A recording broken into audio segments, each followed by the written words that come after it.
my happy birthday.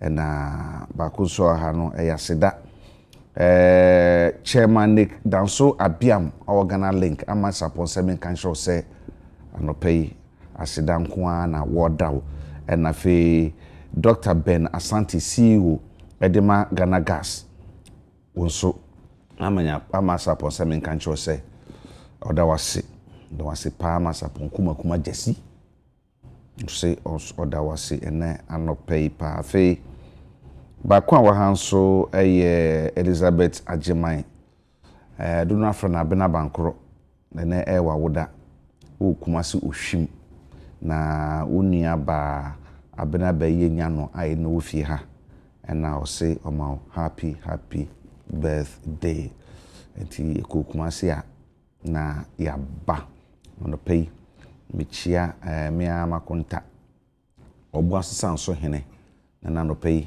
memo ache echi abuhye ni nyina na ye waye bi pa okumase ye waye kasi bi pa wo Ashanti region no date ni I think 23rd November na yoba penny Margaret akusu atwumwa na fe amadroma no mame oba penny akusu twumwa ne baba na uminu nyina kanchine egu nti 23rd of November ne kokopo okrabre ano musikasa ewo Santimantemu na penia ne maame ni nuaba da fami berima na nakisi no ekwachefo penia oda High Brains Limited ano ono kura ya aye obokwawu achempem hene nti nana ebre no so a onitua nyina bekota wachi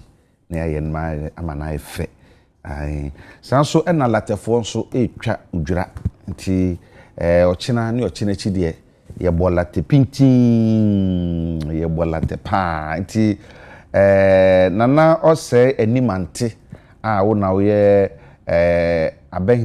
abeni ase twafo hene anope ye mountain kwa tibu semi kanchoro ye beba ye wunti hwe ye anim ye beba ochina memere ene ne kwasi nyina no ye wolate na ye aboso ho ora bossman also in style anope also memoachi na fi brigadier general amoyisi anope memo no so achi anope ye bebo impu ene impu na impu ye bebo no meni Benjamin Nsia ayobi a ye ka fanwo enyinama hoden ene ho samsam a omuni de papa na edu baby ko no nkomhini esense bribi obeka se bibi besi ewo energy sector no ampaniapa na abam ana no say science komhini ni yenyai ye farmer ni bio naja yenso yeja ye ba still na no odaso a eye nkomhini na ene ye bedi nkobo kakra e dia fa nema hodo bi a ekoso ewo the energy sector ehu behia se etumi edi hu nkobo na ye hwe se anye bi a ye kɔ anase ye ba nema mu etisen ye behwe na ehu nkomo de bedi ena no pe ben anope mo achi Jacob na ya na sepa so no wo mre se wanya brede ama ye na no pe na ye nkɔ straight away yan hwe na nsan ye nyanentie se na IPPs independent power producers no na aban de oboka enti edu baby yesi etua omo bontrene ye mamonkanea ye be mamonkanea ye betua mun sa didi musa ana asoglidie o se kanu doso nti ono no we close it down totally say all my nyina mahode ni bi to say ECG ebitua camp answer what is going on there IPPs no any abantem Jokora we da say I think that yeah power sector no the structure senior one is a cia no enye sector ebetumi amaye profit and as ebetumi amaye sika e wose e de bo sector no ho ban se mechanics and pese me che say there's a lot of mismanagement say niema bi enkoyie e wo sector no and because of say mismanagement from the macro level and also mismanagement from the sector based level no ama energy sector is very sustainable and it affects the reliability of power supply. Nti abribia no ye power no ebeko on and off until say ye be hihye and I didn't hihye papa megu akwan mu ama power sector na be very sustainable. The entire make say power sector no in recent times no any sustainable ne say one the main distributor our ECG annually no to me consume almost 8,000 to 9,000 gigawatt of power and so no consumer no was say my iska kese my yetimi settle power sector debt nemo ECG no into me money homebody and iska na was so general for example we 2022 Auditor General report about the direct cost of power yetoma ECG was about 15 billion Ghana cedis. 15 billion. Now 15 billion yatoma ECG ECG timiton about 9 billion. 6 billion. Yeah, which means only 6 billion no kania yantimi anji husika. Yeah, anti kania yantimi anji direct cost of power even to ECG was far expensive than the revenue realized from the sales of power. Anti economy no say 6 billion ashia go yantimi anji. Meba nyina mahode na ye no aye wo chance mu yanka ne saa ye kuku koma ECG no na ne boy ye 19 billion almost 15 billion ana mutubu ton mu 9 billion and 6 billion mo to me account for why? So one of the reasons into your more complaining in that particular year no macro mismanagement is as on my Ghana no yantimi anhyehyɛ yedema yenti forest losses became very problematic for them. I say seeding depreciation no affected the operations of ECG because omoje power no in dollar power no in dollar no omoton power no in cedis nti abribia seeding be depreciating it affect you and that side no many betuma ya because it's not their fault, it's the fault of the macro managers, that the Minister of Finance and the Bank of Ghana mantimanya omajuma yenti 2022 ho kano mostly had to do with that particular level but ye blame macro level management na e was say blame ECG na most because as a disco o say or direct cost no higher than revenues are realized. I think that what ECG should have done in 2022 and subsequently in 2023 is to manage or more administrative expenses. But administrative expenses, so based on that particular report, no cost about 36%, and which means no or more fahone sika omuntimi nyam free power sector no muma or more fahon na nemo omodua ne say ombe increase or more expenditure administratively, and that is also locally. And I think that they do so because of the structure of ECG. ECG, a buying company, a buying NAE Nanam Sini, and I say the manager, and I say MD of ECG. A buying sometimes a manager of ECG without even consultation with the minister.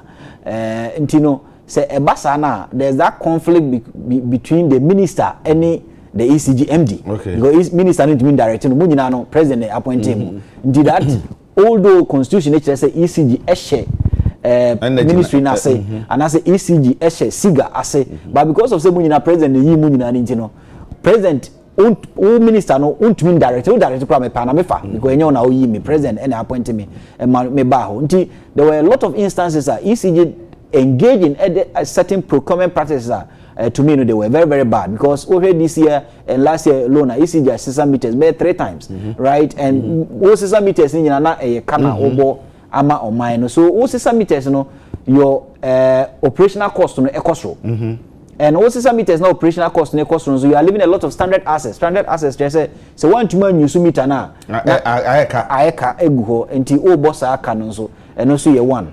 Another thing I ECG say, I think that the more year in this year, Krano, Auditor General reporting my, but I know say maybe it will reflect somewhere in 2025. Any almost meters, maybe or more softwares be MI ECG elusu 500 million Ghana cedis a week. In 10 weeks, yes, in 10 days they lost about 500 million Ghana cedis. That is. Omo hacking system no want man ton sa power no nti omo lose isa ska no but nipa no hacking system da bia mekasa still till date ECG ntimi kanche ska omo tuama nipa na sa na oja system na ma hwan kra the hacking hwan ne hacking no so omo ntimi kan so eno so no ema eka ebeda so ECG as its current structure no a debt driven state owned entity a kankwa na wo hwe ne ka in 2021 about 2 billion Ghana cedis. In 2022 kano balloon to 10 billion. 2023 May 2023 ebe wie no bi anaka no na be almost 19 billion. ECG is created purposely in the last 3 years to create certain losses. Even though yate also revenue no cost but revenue out of what? Inti Jacob na that is one problem at the power sector disco no. Inti because of say ECG intimi realize a lot of revenue to settle a debt no inti no. Ama abribia no yentimi ntua IPPs no. Yentua moka. Yentimi ntua mo no ka ni nyina. Inti we've implemented a cash waterfall mechanism which we formulated it with the assistance of the World Bank in 2017. But periodic review no, you're starting full implementation of it in 2023. 2023 no, abribia PRC be audit invoices no. The opposite channel say from August na ECG current mean to your category B for no, which are mostly state-owned entities, private sector state-owned power sector service providers. Via renomine Ministry of Energy ni PRC na ECG intimi ntuomo. But from March eba no ECG tries obetua, which means as at now we know say ECG ebo ne ho modern say obetumi atua category A any category B. Name ya come na the saddest part is that ECG ebo ne ho modern say otua no ontimi ntua ni nyina. Nti abribia become. Nti for example in December 2023 Sonna na Sogle eba out say abide the $60 million. Say abide entua obe shut it down. Or threatening you know abide any ko apam ka say okay metua $30 million. After $30 million, no matter say me no best structure na matua $30 million na aka. I think that from December 2023, no bepemine, Abai has not shown commitment. And because of Abai show commitment, a cash waterfall mechanism to recover all the revenue to settle some of these IPPs. No, ama sona na sogle IPP no ne sika $30 million in December no, increase up to almost $260 million. And we are talking about dollars. In the dollars no 260 no. Calculating the current exchange rate, sika kese na was buying and mobilizing the common. The saddest part is that say buying be mobilizing na it depends on the sales of power. But only my PRC. For example, tariff adjustments are not PRC person in the second quarter. PRC is ohia 6.8 billion Ghana cedis to cover the debt to also settle these IPPs. Minimum on to me for 6.8 billion in Emma at that time because all the 6.8 billion in at that time ECG to me in this cano. Okay. In this idea, Obama ECG at 5.9 billion. For example, in the second quarter, PRC could not even implement all tariff adjustment officer implementing.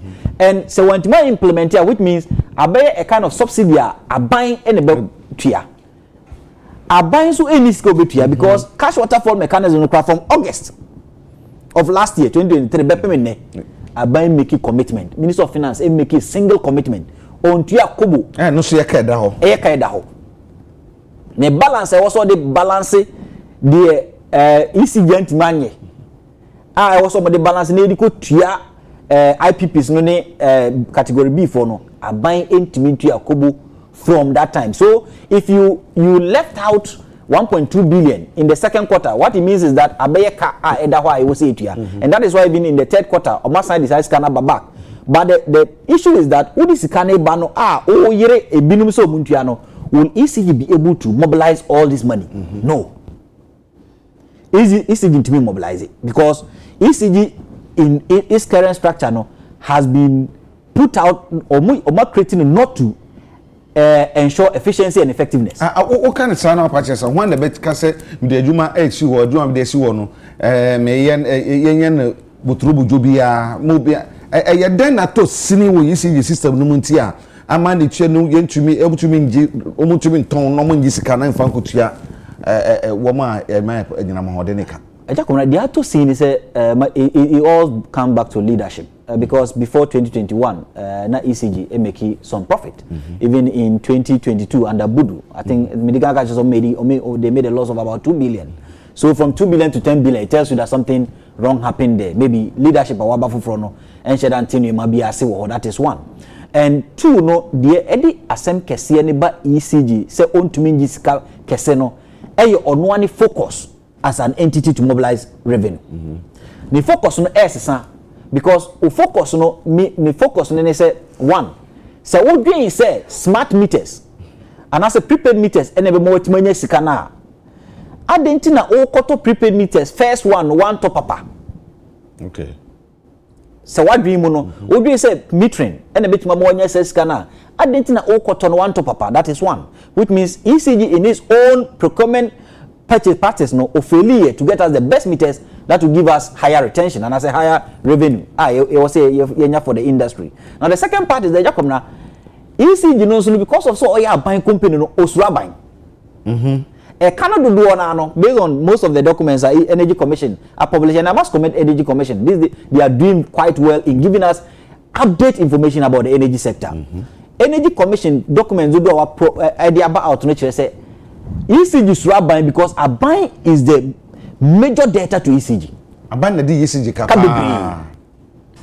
Aban na di ECG ka bebre. Aban nyuma no entua. And aban eni ni nyuma entua ECG because of say aban na ECG endi no. ECG suro so obekọ aban ho say fa ECG kamaye. Nti abribia no aban ka no ebe ECG ka. Nti most of the revenue ECG ntimi no dodo no aban sika ontua.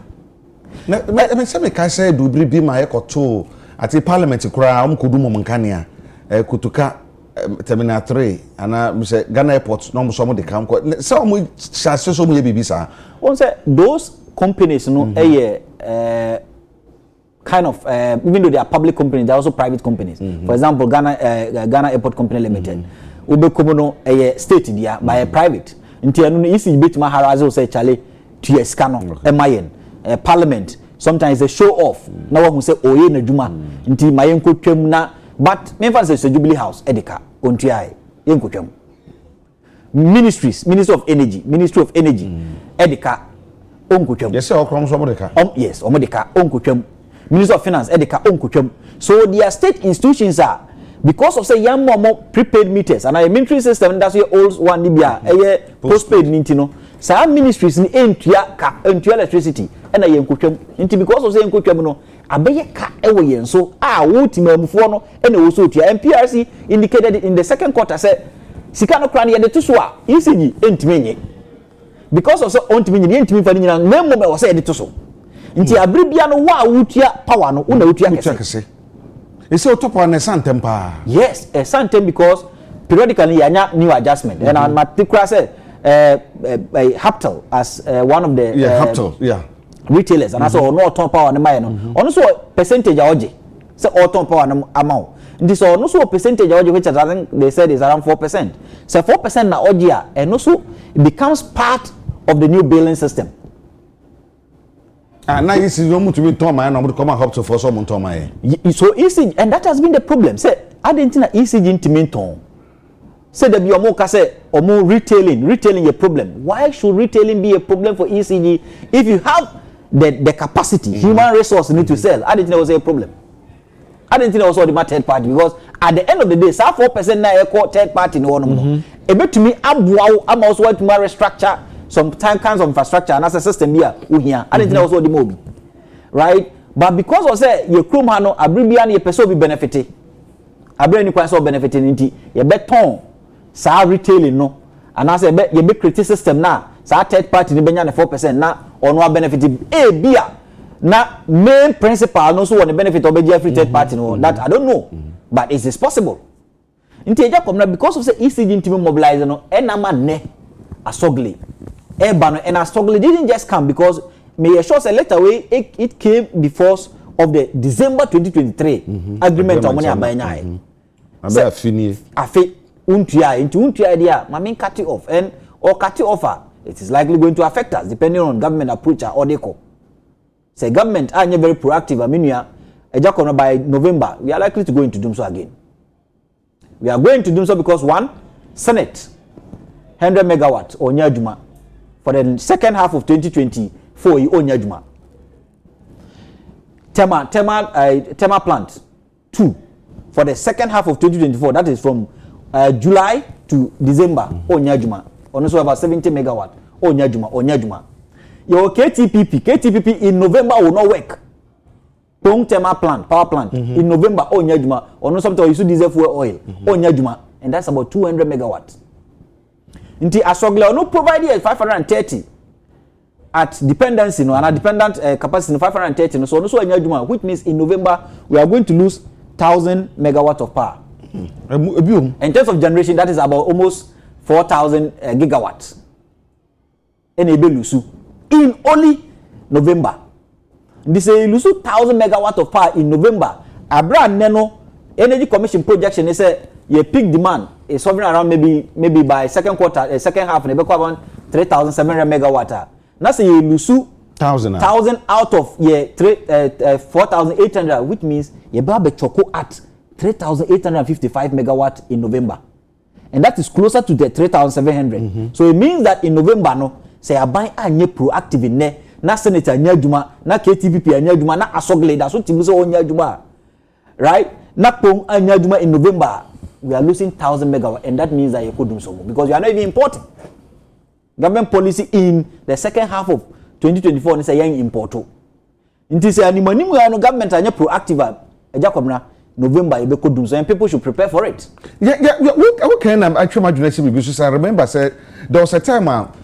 Sector Minister no Dr. Matopoku Prempe can say if say doom so about no nye doom say doom siesie enti doom siesie na say how bia hye dan ni hosasa na ye de ye hunu no ye tie akire na ba mo industry ni mu no sa doom siesie no was it the reality on the ground say doom siesie ampa anas how no wo ho but the head dey say aban no betuma bie na no ma ye hunu say how we no wo ho enti amanfo emu so memu anas aban massage the truth. I think that nye Semse and as nye Benjamin Insian the Beka say ambai massage the truth, and that is why earlier at the beginning I commended Energy Commission and I also commend PRC on this dumso see matter na ye ba krum hanam no Energy Commission any PRC amaya who say enye dumsie our inability to procure natural gas to power our thermal plants ye ni sika de better gas enema Dumsono ebae. For example, in the first half of 2024, now you hear about 70 trillion British thermal units of natural gas to power our thermal plants. You can only get me 59. 59 because you need to be toby. Ne and gas West African Gas Pipeline Company Limited. Was at least 123 scarf. They are doing only 60. Your projection can this year was somewhere 90. The first half of this year was somewhere 90. They did only 60. And they said, "Omuntu mi maye do no because ye ntimi ntua." And the ma your first half you ko dum so mu enye January. And I think PRC in one of the sanctions of the ma energy ECG they stated categorically say ECG because or se transformers ni nyina dum say enye no kre. They stated in their sanction letter or statement. So ECG beka say dum CSA or sesa 700 transformers no omomo ko hwe mu no enye no cre because at that time no na yentimi generate enough because ye ni sika e dey kwa akoto natural gas, and aside say ye lose 100 megawatt no ejakom na say ye nya sika nto natural gas ni bi mu a anhwe kra na ye situation be worsen because in the second half of 2024 no ye hear $590 million, about 9 billion Ghana cedis to procure natural gas and heavy fuel oil to power our thermal plants and also combined plants. Yakufasa iska no way. Yakufasa iska no true say ye beton power no anya iska. Ye beton power no ama ECG need net ko aton ana enclave for aton anya iska ne dia mayen. But the problem is that ECG ntimi nya iska ne nyina mayen. Da bebe o ma adwunu mu ya me dan kakra. O nkomo ya yedi ho. Esan say ECG ete ne kan nye ne. Yenim say ye wo ECG baby omotonton nyinama power yi your vendors bebre wo ho a wo mo atonton ye individuals bi a mo atonton you say kwado folk kra wo ye ya na wato enti say sanction wo ho de a why then should they go and say wo be sublet bi e de massa hospital for no say wo mo so enton hospital for no so ye private enti e den ono so obetere kakra se na ka about for maybe around 4% in asiforo. Why didn't na want to me I think Mrs. Suse a buying person create a jumama private sector and because of say aban person create adwuma private sector no abribia no ye ma ECG no ebo form intentionally, maybe intentionally. Ye share that ma the revenue collection no eba form. So we make justification to sublet to the private sector. Because I've always said say ECG to tell us say ECG has no capacity to mobilize revenue no, then what are we paying for? I didn't think the yetu be cow ECG. Because we need capacity now. I didn't think the yetu aneka. I didn't think I am company in my private sector, not private sector and managing my. Because revenue mobilization is critical, the key component of ECG operations. Sika obejijeno, and the critical component aspect of ECG operations. Because in terms of investment, infrastructure investment, in recent times, be obeye kakra ne capital expenditure be cost kakra. But in the last decade, say Opel be a investing in the energy sector in terms of all providing infrastructure, and Ghana buying. US are buying, any be a French are buying. In terms of our transmission and creating of these bulk power supply points at Kaswa and Malama and other areas, Ninano, French are buying, any US are buying through the Millennium Challenge Compact. Yeah. Nti ye mfa yesikan ko bebre nti yisi you know because of say ye mfa yesikan ko bebre no or capital expenditure in recent time no a diminish ana iswa nti so capital expenditure so o critical aspect o business o so your core business is kind of brain because power na no produce obi na produce na waton ama obi produce waton ama no so transmitter so ho no gidi ama o de ni say obey distribution so we distribution na adentina untumi enje sikano sales untuminye. That's your core business. I didn't know untuminye. I didn't know net kotimiya untuminye. Yeah. So because ECG is a bigger authority now, as a bigger state-owned entity, no, what they are doing, I think, they say, "Bia, ye money mra from untuminye skano." Na ye blame they say, "Oh, ECG untuminye skano." It's from a private sector. Then the private sector benefits 4%. And I mean, say a day, ultimately 50 million. Ghana cedis of power, 4%, fiscal private sector now. So we just want to create some business for some private sector players so that it be so benefit. I think that is the why Omodi is a particular project here come hotel. Hotel the be hwe ni ahwe say infrastructure be nya also efiri ni ayi a. Ya hwe ye din komo ya na bibi be fama na nsan ya me na enura ne nnakra via rempanyfo asan soro de senior staff asan soro de ka say okwan aban pe so fa so eye viare no mani nye ho oso hwe wiase nyina ye ka ba bia ye de thema eye enyinama hode the whole world in Ghana ne to so 3 meaning say o ma ye adwuma no mo expertise no any experience no mo de eye adwuma aban so pese one ebui ekọ meji bui eye o madwuma nko na viare so eye o madwuma nko nti adentina thema any hydro any solar abuifo ye no wo mon concentrate o mo de ho na wo mo sonyo mo de na ka me say aban ne ya fa kwan bi so ama niam ba ku minu mi esa bi akoso ogidi say nya de bebo afi osanka bi fa say ECG a wo pese o mo de kokaka nedco hu nedco ye na dwuma correct ECG de ka say boom identity obi ono de ka no wo de ono bo no ho modern be shedo de ka na ase enfa so bi ani so na ase for via repenting for some more can senior staff for some more can that sector then ekoso. I think that sometimes when there are no problems, you per se create problems because the energy sector no, your major problem is the emergence or segregation of state-owned entities. Even though say o merge state-owned entities are all the omubomu and also come boom so munyajuma, sometimes it promotes efficiency because and also it reduces redundancy because one thing is say bia nipa ba ko betima ya adwuma mienu e wo ba bebre babi nti wo create power hydro how create hydro ha ade a wo se nipa ba ko ye no nipa mienu na ye no e ba oka nti o merge omo a because of economies of scale and other things no sa companies no e be ma profit bebre but one thing is that we since he established we or make a loss that right and in the second half of 2024 no kra no say nye bui kra na nkadum so kra be west because bui in the first half gave us about 532 gigawatts of power but in the second half is going to give us 800 and something gigawatts of power until we contribution to our national grid no very very higher. I was say respected no and o make loss that. VRA in recent times make losses even though abai entua sika momo abai entua omo until if anything mayor and as a match or so abai that's ECG starting say otua category B na otua VRA for no na ontua but VRA their books have been very very well ekoye pa in recent times. So if VRA make it profit, we make it profit, why do you want to make them? Why do you want to make them? Because even though the thermal aspect of it, no, thermal side, no, air draw VRA back. Because thermal, no, and a bomb kakesi.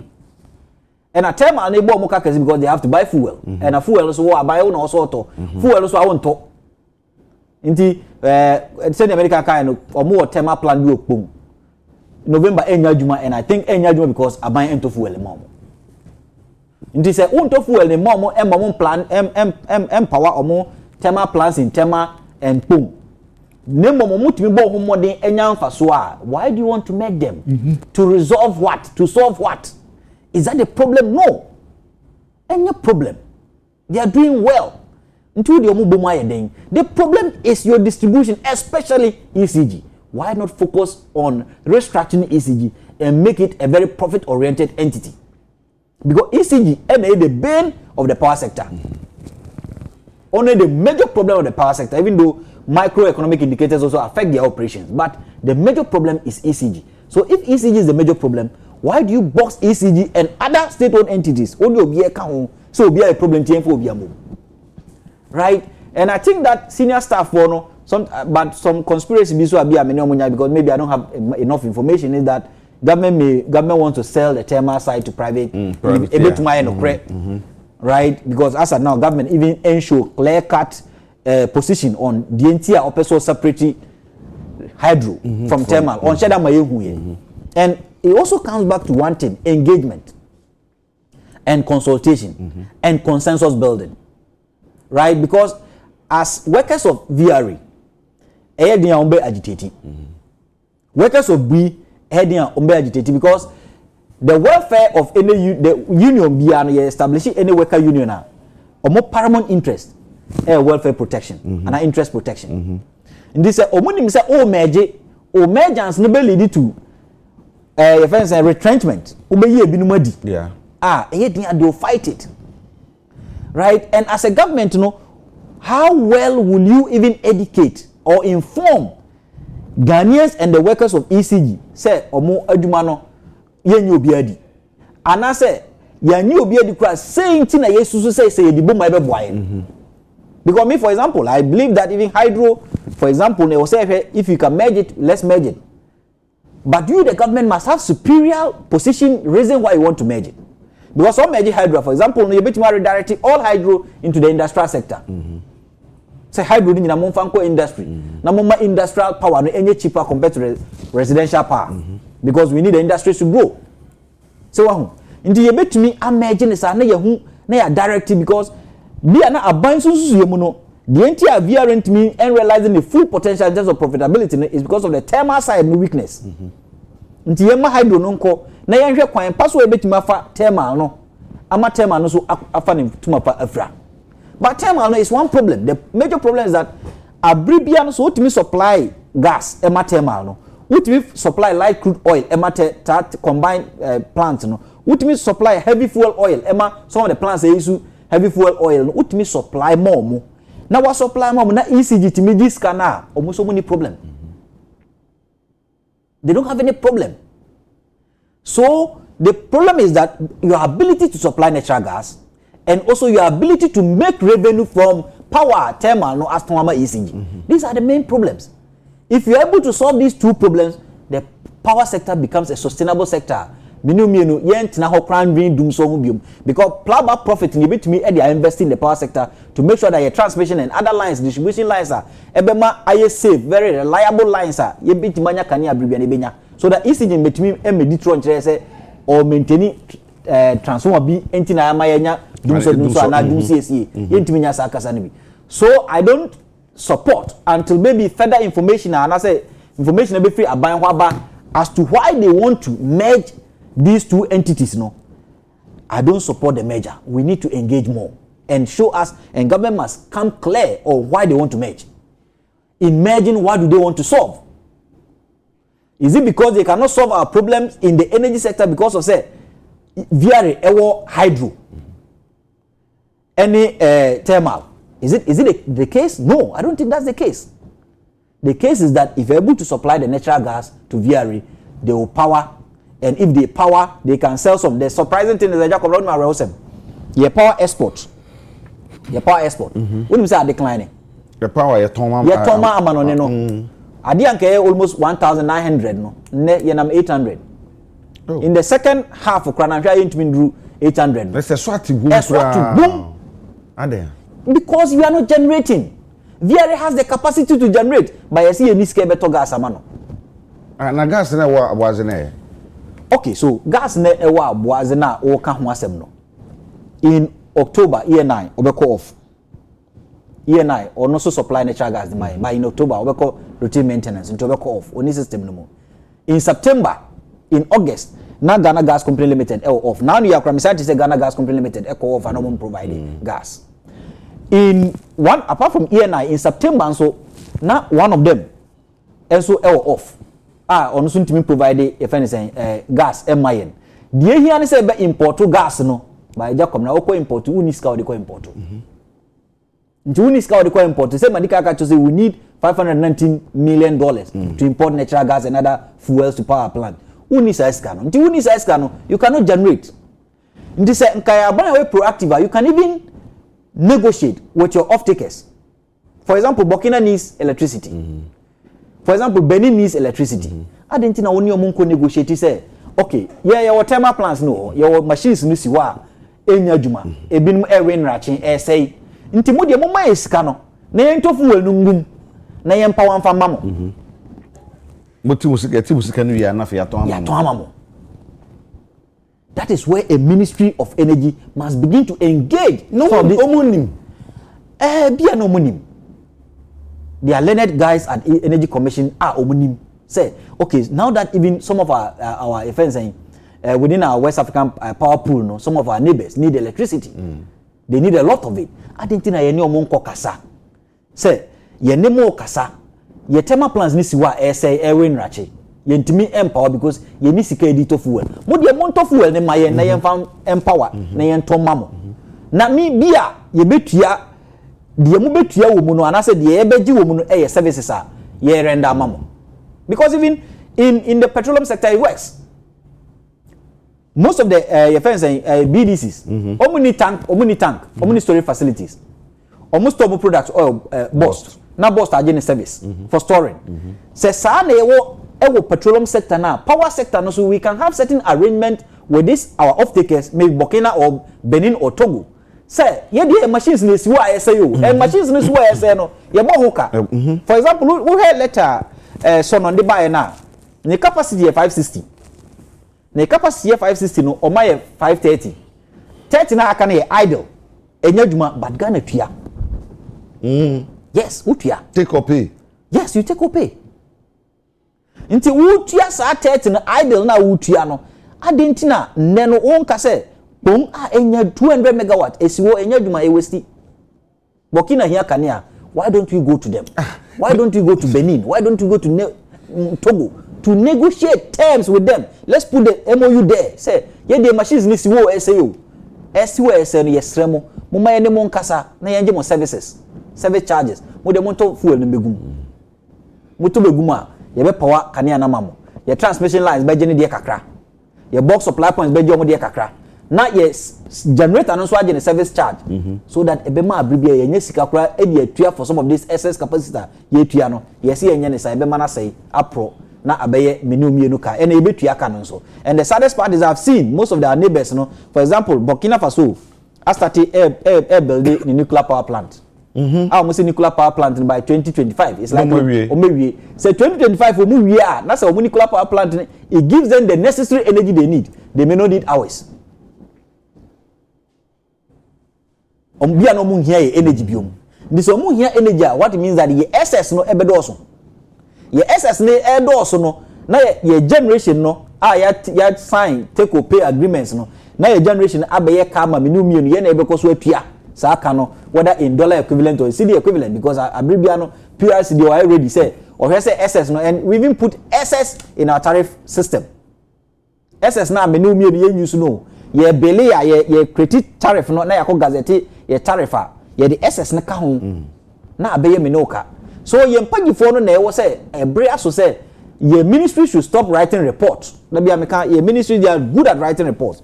Energy Commission is good at writing reports and they are doing well. PRC is good at writing reports. Let's be very proactive and think critically of ways a bit more solving your power sector challenges once and for all, because they are going to be with us for a longer time. What can say, Mamma Musheme Kakra says, I'm sure you are Bosume Beuramuno. One more annoying in a modern by ECG, no do don't want a beck of a woman near Juma. And to someone near Juma, I dare Muyakasano Soglico, a Soglico. Yes, 5 when Musuba Kanwa.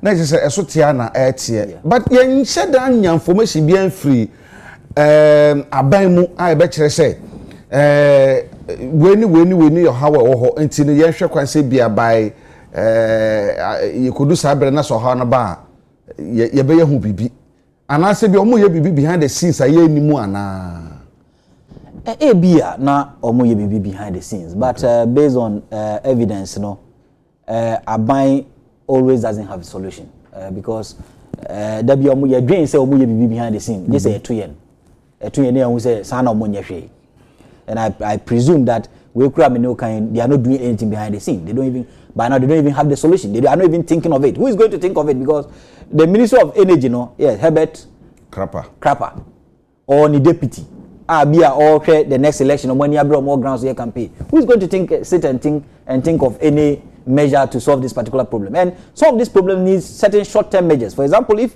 by November we are going to lose 100,000 megawatts of power, that is only on the generation side. It could be that even supply of natural gas by November na ma.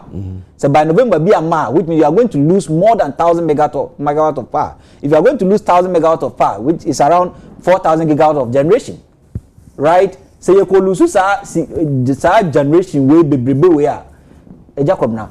Ne it was a minister bini and kasa say we have the data. The data has been published by the state institutions, right? Regulator. Name say any say na yedi put in place so that sa time no besu no ebedu no ya solve problem no dum so biansi. No one is communicating to anybody because they don't take you the consumer no. You for serious. You don't need to know sa na ya fa no. And because you don't have much information of the power sector no, say dura you be any language abe dada or say yenko dada or mo say dum siesie. But all the report from Energy Commission in the first half of 2024 indicates that dum siesie and koso babia the problem was that ye ni sika ye dey to natural gas. Nigeria for now supply say they also must supply. Ye ni sika ye dey import. And I see a private person has built even LNG plant at Tema. We are see because of say buy ni squad the import LNG nuclear because of enokra na boarding and nothing be sa terminal no it does this way mfanya adwuma so omunim but omon kan kire yen ombema ya tena wo sa se dum so no ba na obeka kire se e dum siesie na e di politics adi ho agro ye adi ho few na ya kasa sere na ya blame NDC na ya blame MPP na ya blame na ye nyina ache wo but the major problem is that until we find a sustainable solution in terms of debt management in the energy sector no Jacob na dum so any embetina da ye need dum so no betina till the kingdom come obia no one is ready to solve it ye best so ho we ba na best so ho na wakase ma solve won't mean solve. For example, as at even friend is saying the time a president releasing the state of the nation address, President Nika said that sector no debt $1.2 billion. The car deal $1.2 billion. At that time I think the city was around 13 or so at that time. Ne city nams 17, almost 17. It is a 1.2 billion that still won't try out. What restructure so be by 2025 no. Multiply that 1.2 billion at that time to 17 Ghana cedis. The be able count. Hesika utiano in city equivalent. And sometimes our inability even to settle the debt earlier crab becomes a problem to us. Say yantimen tuya kana kran temno. Eno krasan your how kese de mayen because say wantimen tuya kana tema. Kana de dollar eno da ho. Ebi ho obi di nsimhu ka ho. But one fancy who crank can ho na can ye eno ane kai da ho no so wo de ko seed mu a eja kobrenye sika ketwa because seed no e continue depreciate and e depreciate na abaye ka ego ewo yen so nti ya ni dum so no betena sa Ben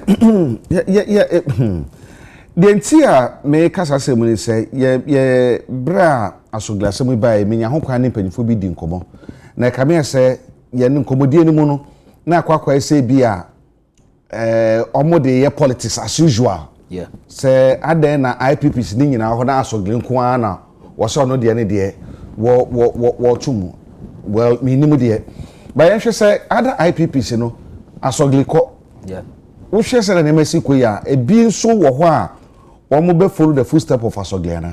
It depends. Ebi no ho I think government got the attention before I think March or so 2024 any almost restructure almost debt no actually almost say sad debt in the betua no I think beginning after 2025 and omo no matiase say omo ne aban because apam no by that time I think car power and asogle dey no montiase and they are the major generators for example say asogle kase or year the last half of 2024 or year 1312 generation of power, gigawatts of power no be generating. One of the highest private sector player in the power sector in terms of generation. Or we only feel know about car power, but these two major generators, no, money are buying anya drain. Oman tiasie say, money ne bet tiasie ma wa restructure omo debt no to 2025 because they also know certain moral hazards and nema bi ebetin aban adwen because aban timi sesa.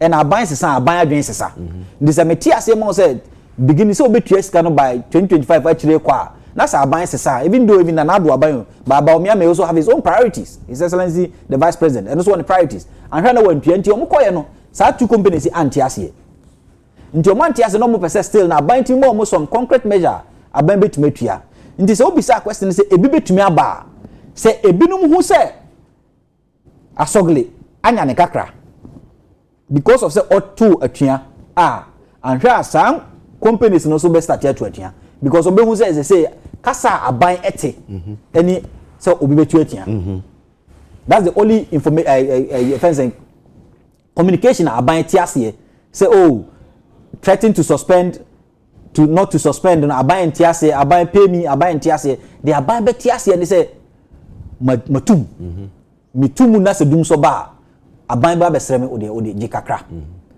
because okay in for example in December say na asogle e pay only about 1/3 of omuka na aban di omo say so me sure say aban to me make a commitment of 1/3 of 260 million year bi on beti ase aka say okay ye be san back omo ti ase aba back no obi bia na aban de ne ka no so be hu say no say asogle atumi atu atwa na say wa suspend and as we shut it down, and the mama shut it down. So it also tells you that psychologically, government is communicating wrongly with these IPPs.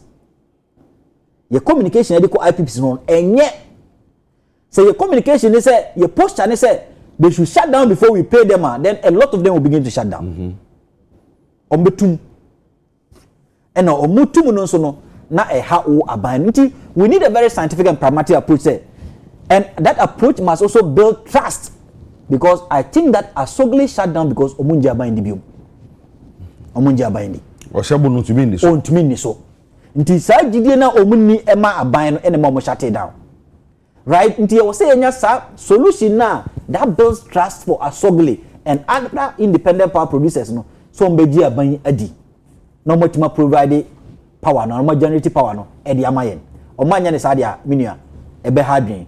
Nti Asogle gini sika anhwe a ebinum so besan aba so almost shut it down to get their money. But the saddest part crowd say private sector players no etumi shut it down no public players need to me shut it down because omo ya mind dia ne viare ntumi nkasa because no only why so okokasa aban eneyi viare MD okokasa na hwan yati o nti viare so aban ede ne ka ebo suguso ontua ba viare ntumi nkasa nti de ebe ha viare ni se ono aban de ne ka aban ntumi ntua no ontumi nkasa nti no ne thermal plants ni bi enya adwuma nti na kpom enya adwuma no nti na tema enya adwuma tema mienu ni nyina tema plant 1 and 2 omunyina omunya adwuma ba ko ya adwuma bosom wi a the next day onya adwuma but two no kra the second half of your friend saying 2024 na end enya adwuma kra na e VR dia because VR oni ano a od be kasa na ban so e broker no go nti eja come na the evidence shows from energy commission chere say afibia no ye dey almost $2 billion dollars in the power sector. And why should you create a sector that continues to burden us with $2 billion? Why don't we have some innovations? Why don't we restructure the sector? What is causing that particular debt, huge debt? I didn't mean a problem no. And so and the problem is ECG. And I say obi benefiting na bias it could be because we live in a very serious political economy where people benefit from procurement. Your political economy no the man crofosika bebre o kruman procurement. One procure o nidi. And this procurement ne bema yesika di and mismanagement ne bema yesika di. You create that mismanagement and embezzle and blame it on other factors. And normally you blame it on sometimes you electricity. Yes, we know some people do not pay. Illegal connections. Yes, we know they don't pay. But illegal connection sometimes they do it in line with ECG workers. Most of illegal connection because ECG worker bit me call grounds. Wako illegal connection no wajina dem dia share bottom no akase monto aso. Wanje dem dia kra na so ya chill but wo dey tua say na me ma ansa na me dey work office na ya be connect am. So even the mindset of the workers at ECG needs to be looked at. The people who employ at ECG, you will say, is it because you enjoy mukaye? And I enjoy mukaye na grid and a yomo. Say, ye chomo swa, obi o grid, ye china dia ne no. All these things need to be answered. Until say, eja komna ibenya ECG, amana found into my perfrano. Energy sector ne die, ye need dum so better na da. And November, as I said, no. Based on this data, if we don't resolve this as a matter fast, November ebekodumso, ebeba, aban beka say dumsi but we are likely to go into dumso in November because you be short to about 1,000 megawatts. That is only for generation, and maybe natural gas sukra makra na kwa west. And come on, we kind from the independent point of view, and yeah, amanyuni and obetina ha na mono. One more industry players are omuhunim die and enomudi hu nkomo. Enti de akwaminu sa ban hwe. Se no kura bi omu a onka netem panika se ose pamu kan hoi e fere pa. Na so ma hoto. Enti ne Benjamin sa na yedi nkomo na ben yenko oil nsem na yebre na yen sori. Ye oil nsem no so akwai sense say recently Nansia making kind article bi na I think one of these enyumeku a hwe ye fa nwo nsem so na e ka say ye fan wa yi turu kra no dodo no e kofam yampa se kofam sa na yampa but say esesa. Okay, so from 2019 everybody no na your production declining and I think by 2023 na your production declined almost 39%. But fortunately for us tallow oil ne fills in Jubilee and it 10 must start some drilling activities, and for that matter for the first time in about 5 years your oil production are increasing by about 11%. That is, we are comparing the first half of 2024 to the first half of 2023 are increasing by 11%, and second half no krano you hear them say besa increasing more. They say no your oil sector na die crude oil no a starting a picky kakra and a picky cost ro kakra no say we are likely going to get a lot of revenue. That is also based on say international market price and be favorable to us. Say favorable to us there. I think in the 2024 budget we projected I think $74 for our oil, but see maybe no it's around $78-77. So bia yebenya sika kakra afro and your production so start increasing to no. Yebenya sika kakra crude oil I think now we are doing well compared to the last 4 years. I started picking up. All right.